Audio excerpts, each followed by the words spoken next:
So yun mga kagulay, isang magandang umaga. At ngayon mga kagulay, dito ako sa may sibuyas ni tatay. At ayun po yung silihan.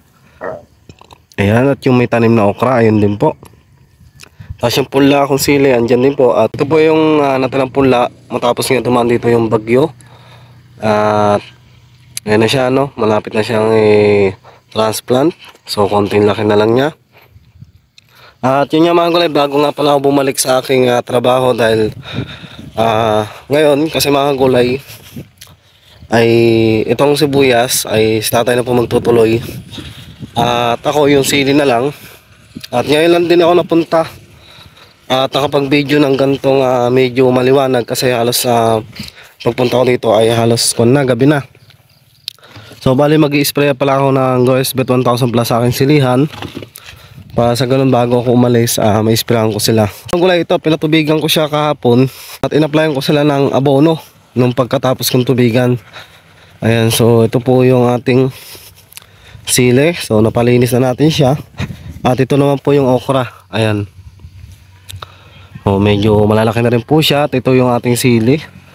Ayan, kahit medyo mahangin. Ayan, maganda yung kanyang talbos. At yun yung abono ko. 1620. Dito ayan, so bali ang tanim na okra ko dito ay dito dalawang dikit, tapos may pagitan na wala, tapos dito po ulit. Kaya pagka nag-harvest ng mga gulay makakadaan tayo ng maluwag. At dito po sa gawin na to, dito ako may pula. Ayan, pakita ko sa inyo yung pulang panigang na Django F1. So ito po siya. Pinag-isa ko na rin siya ng abono. Ayan, Django F1. At ito po siya, no. Maganda na siya at makapal. So bali dalawang lata yan. Ayun yung isang lata. I-sprayan ko na rin siya muna ng GoSbet 1000 plus para sa ganun. Mga ilang days babalik ulit ako. Kaya mga kagulay, trabaho ako kasi ayoko kasi na medyo nababakanti tayo, sayang oras.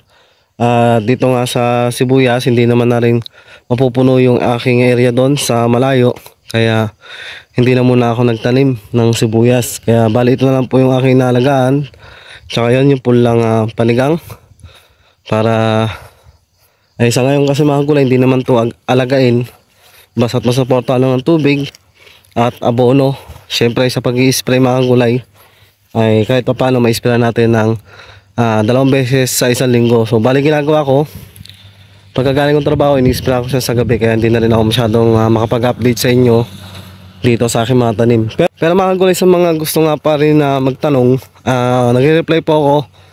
Kaya lang sa mga hindi ko na ma-replyan masyado kasi madami po nag-message sa akin, nagtatanong pa rin kung ano ba yung maganda natin gamitin sa ating mga gulay.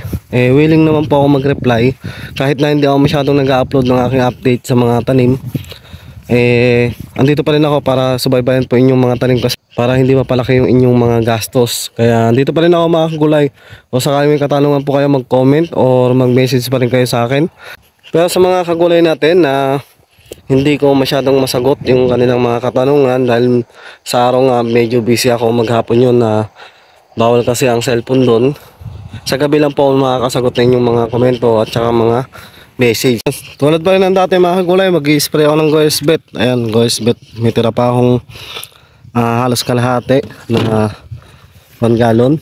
Ayan, so wala tayong hinahalong lason pagka nag-i-spray tayo nito. At ina-apply ko siya sa silihan kada uwi ko. So bali kasi mga kagulay, sa isang linggo ay nakakadalawang spray ako o nakakadalawang ulit akong spray dito sa GoSbet. Ayan, so bali ang timpla ko dyan, isang lata sa 20 liters na sprayer. So yun po aking pagtitimpla dito.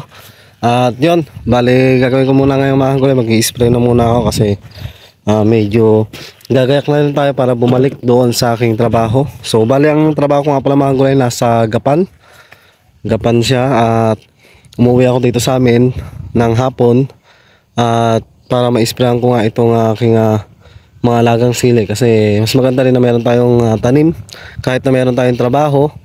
At ako kaya nagtrabaho din para hindi rin mabakante, sayang yung araw. Kaya, yun, naisipan ko mag-apply ng trabaho. Pero sa mga, basta mag-chat po kayo sa akin, sasagutin ko po inyong mga katanungan mga kagulay.